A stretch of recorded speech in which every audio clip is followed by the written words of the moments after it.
During the bunny's last moments of life. You know Oh, that she probably. is mine. Yeah. Yeah.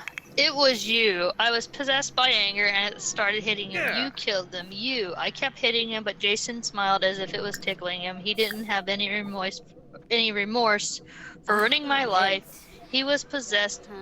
He was a possessed beast who concealed himself with childish eyes behind an angel face.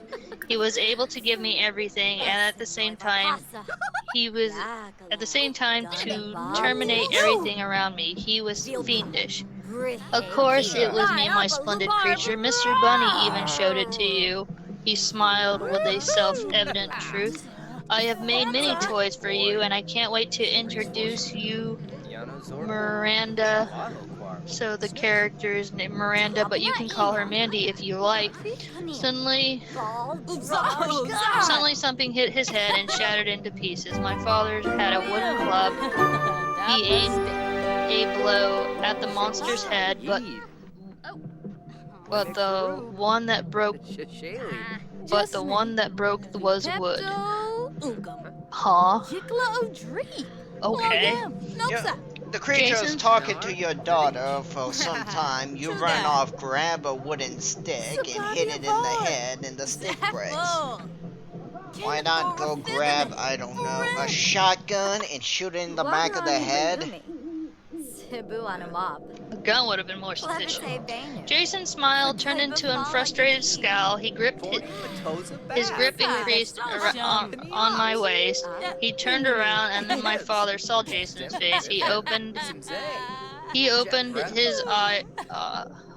He opened his eye wide, and my mother covered her mouth to conceal her screams. My father didn't waste time and trying to set me free. The club was broken in half with that one blow to the toy maker's face, allow him to let go of me.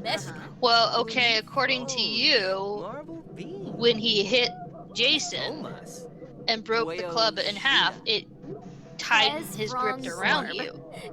But over here, you're saying he let go of you when the club hit his head. So it's either he did or he didn't. Yeah.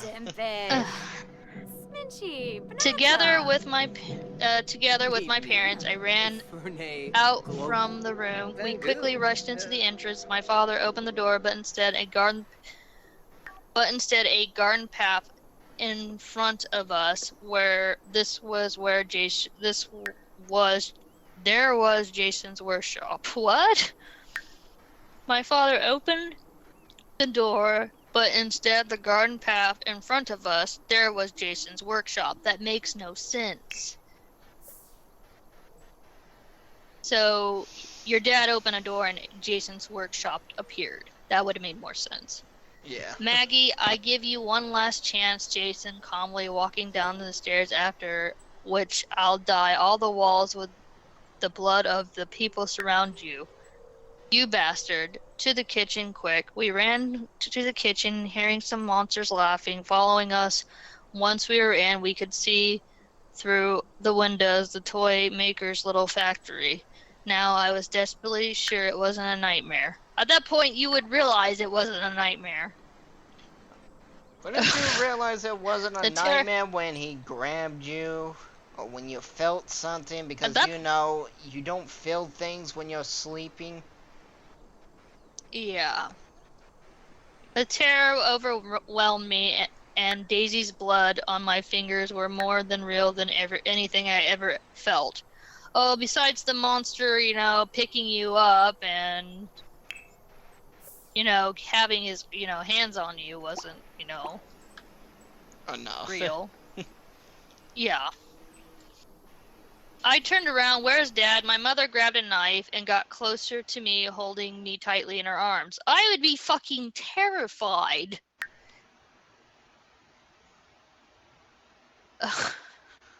Stephen, with her voice,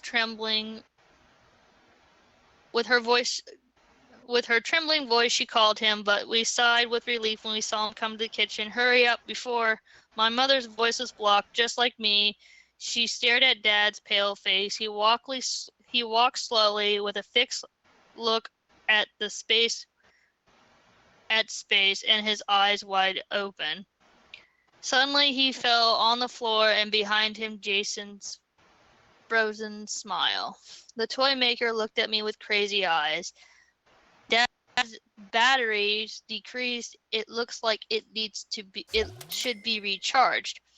Jason revealed a giant mechanical key that drove into my dad's back, already stained with blood. He turned it with the force, twisting my father's backbones. At a second turn, I shouted, covering my ears to block out the sound of breaking bones. I couldn't help to take my eyes off my father's body contorting itself like a snake. Go away, be gone, leave my child alone. My mother held me tight at her chest despite the terror and tears she shed. Her face resembled those of a lioness shielding her cub. Oh, God. Silence, woman. It's not you I want to talk to you, growled the furious toy maker in the end. He pointed his white claws at me. Come with me, my sweet friend. We'll have fun together, and we'll be laughing like we did then. Oh my God. No, you're an insane psychopath. I don't know what kind of monster you are. I really have no idea you could exist in this world. But for one thing is for sure, you must disappear forever from my life. At the sound of my refusal, Jason's face clouded over his sparkly eyes with fury. He started to rave and contort himself and jerking his head as if he went on a blink because of me. He went on the blink. How? Oh, God. I don't understand. He growled. I don't understand, he screamed, grinding his teeth, his face becoming more terrifying. I was the only one that stayed by your side when your parents preferred to work than to stay with you. I was a loyal friend surrounding you. While surrounding you, you looked for... only looked for you when they needed it. He came closer. I gave you all the attention, giving you loads of toys, and I never made you lack of nothing. Wait, what? The story makes no sense. He came closer. I gave you all the toys, and I never made you a lack of nothing. Huh, that made no sense. What's a lack of I nothing? I always aimed for you. I always aimed for your own good. That's why I destroyed everything everything hurting you. That made no fucking sense. I got rid of all the people that saddened you because I wanted you to be happy and at my side. And after I looked for you so long, you even forgotten about me. I was a true friend, but you turned your back on me. Suddenly his furious face relaxed, but not the previous insanity smile. He looked after doing everything for you, and there is an explanation. There is only something wrong with you. He instilled it on me with an uncustomary look. You really are a very bad little girl, so I'll have to fix you up. Oh, God, there it is. I'll fix you up. Your time is up. Go to sleep. Yeah. Why? Why the catchphrases? Why?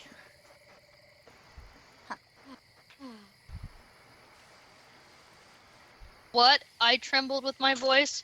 You heard me well. You're little ungrateful. I will fix you up so you'll be good, he sneered.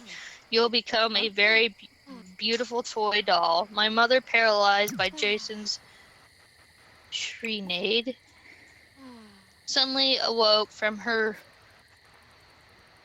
and pointed his knife over him. If you even dare graze Maggie, I swear I will kill you. Jason looked at my mother with a challenging gaze and slowly came over, the knife trembling in my mother's hand while the toy maker gave her an expressional guise. She couldn't stand the tension. She pushed me behind her and hurled herself on him. My mother stabbed him in the heart, and the monster's eyes opened wide, and he made contorting pains and contorting his dark eyebrows, and my mother smiled triumphantly. Just kidding. In the moment, smirked on Jason's face.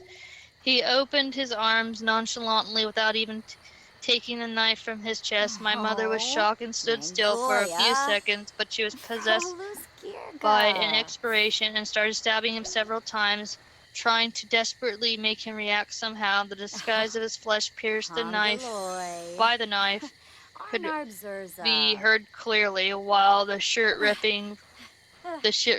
was ripping, but Jason kept perfect balance. That's enough, he commented, bored and with a straight after. He commented bored. How do you comment bored? It's enough. I guess. And And straight after it hit my mother. He said in a bored tone. That would have made more sense. And straightly after it, he hit my mother in the face, making her fall violently to the floor. I'll be in trouble if you scratch it. I was quickly next to my mother, helping her on her knees. Why would you help her on her knees? Wouldn't you help her on her feet? Here, Mom, get on those knees. Pucker those lips. You got some work to do.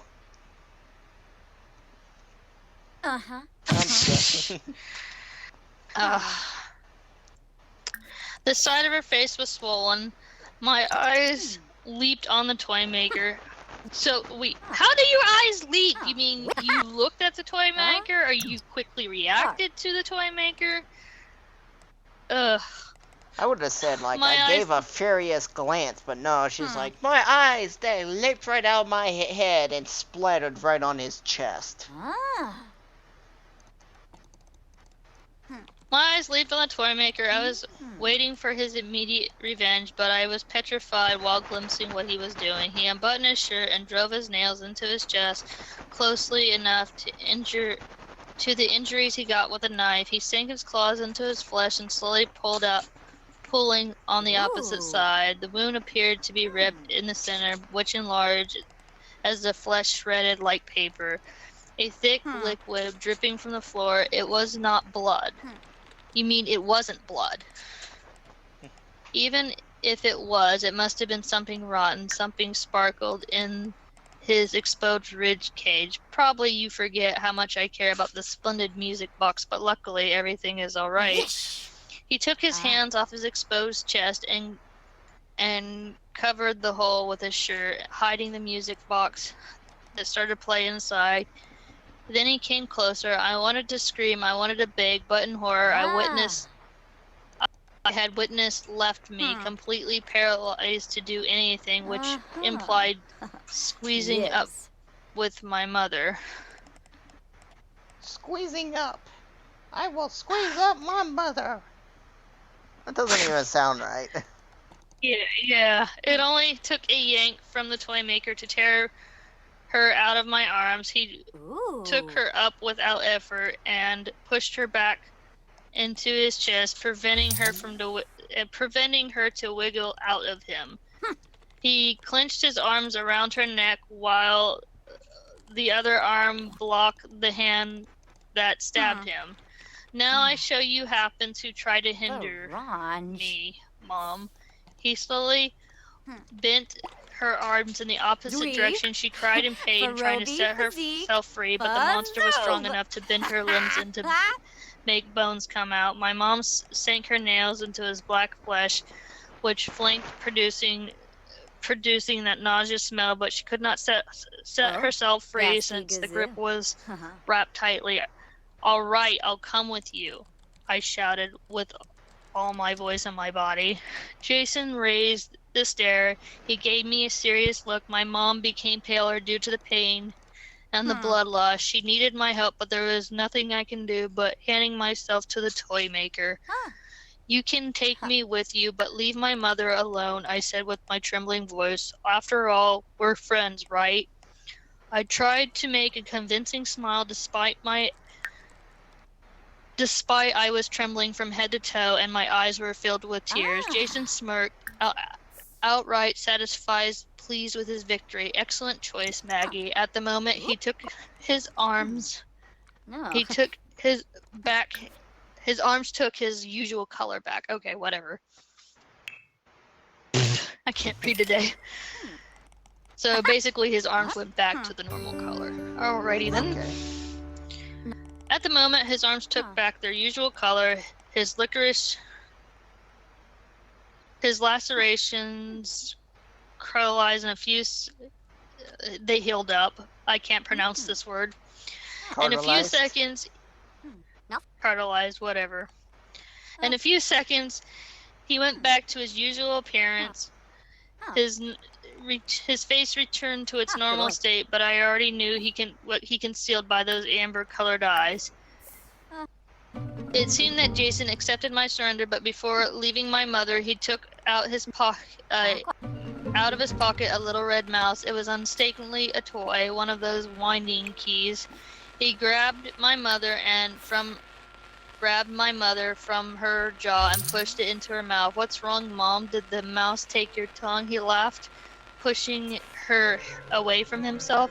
In the nick of time, I saw my mother's eyes widen in fright, and a light, then an explosion. She fell on her knees. Her jaw, nose, and eyes were beat into a bloody pulp. She fell on the ground, a stain enlarged under her body. The blood and flesh splurted on me, and I was paralyzed from my mother's corpse while Jason did not stop laughing. Why did you do that? The toy maker, overwhelmed, shadow covered me and bent down to me. His face got closer, which spoiled by a rift of flesh wrought by the club. Because you're not my friend anymore, you little shit. Now I'm your creator. He grasped me by my arm and dragged me towards him. Now let me fix you up. That is this story. What a terrible story. Oh my god. This character is overpowered. Too much blood. Well, it's creepypasta. You're supposed to have blood, but I mean, you know, there's... The monster didn't make sense. It didn't even explain what happened, why it happened. You know, it's like, where did this monster come from? Why was it her friend? What, was it like a Jeff or a Laughing Jack, an imaginary friend that went awry?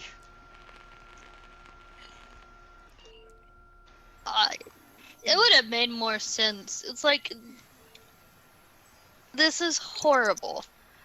And of course, she has the phrase, let me fix you up. Bold-faced, bolded in letters. And I'm like, this is bullshit. This is a piece of shit if I have ever seen a story. It's like, the character design looked like the Black Butler Shikigami fucked Laughing Jack. From what it looks like, this guy parades around as if he's the ringleader of a circus, but he makes toys out of people.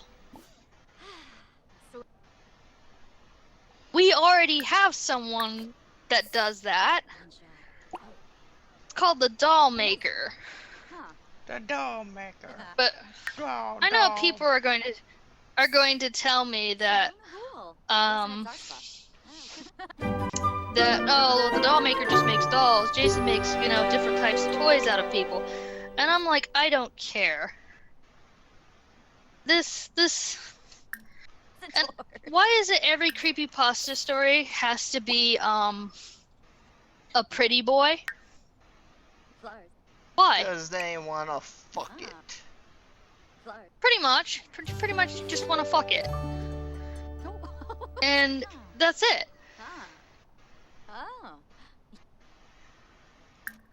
Yeah, you're not supposed to wanna fuck your horror creatures. makes no sense. That's like someone saying, I wrote Jason or Freddy Krueger because I wanted to fuck Freddy Krueger. I mean,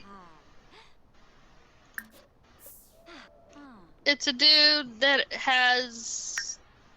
looks like a pimp, wearing a top hat, Tim Burton style, black hands, white nails. The name is Pimp Back.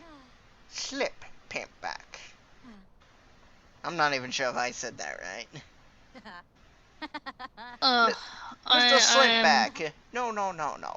It's a pimp called Slipback. Get that right. Welcome to my world. And oh my god, I don't know. My head is just hurting from reading this story. I mean,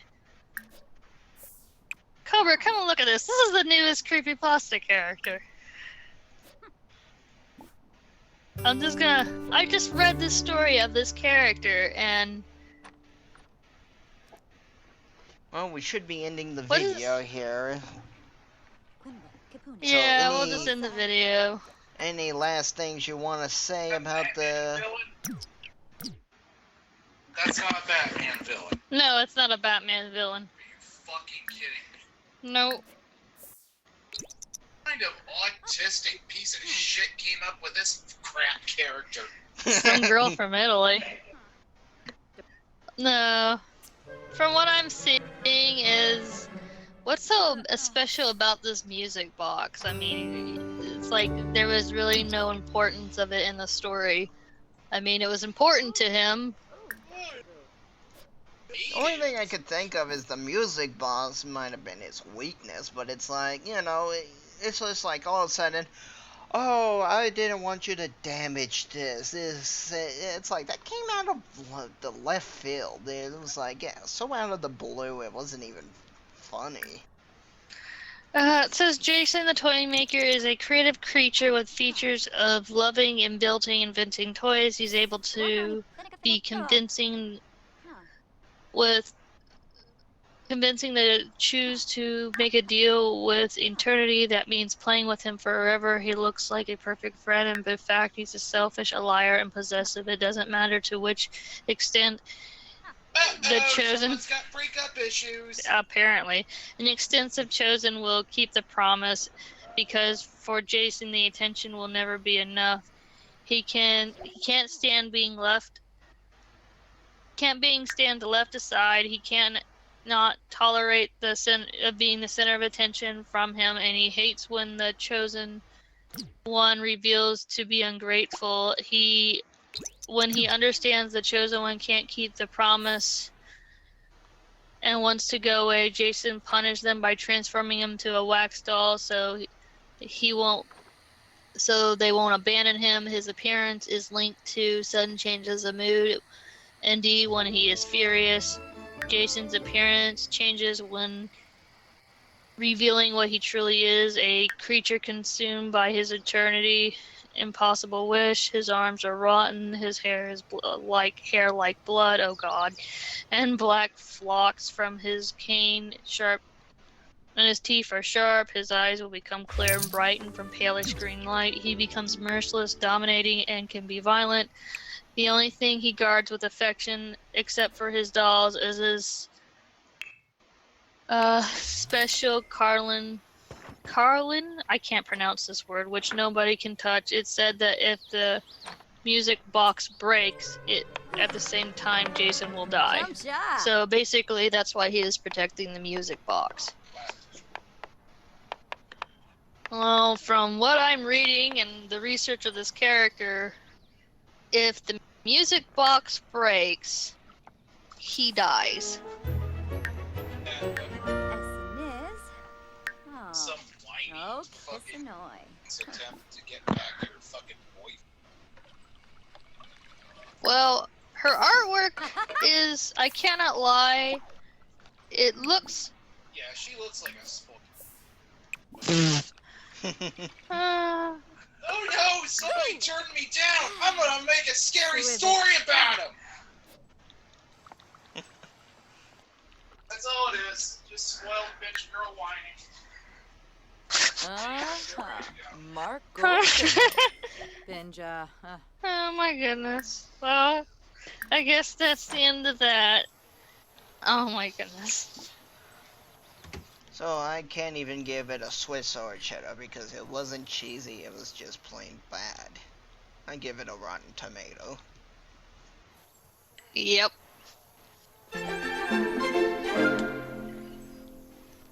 Oh, Las Vegas. Well, let's say bye-bye, Venom.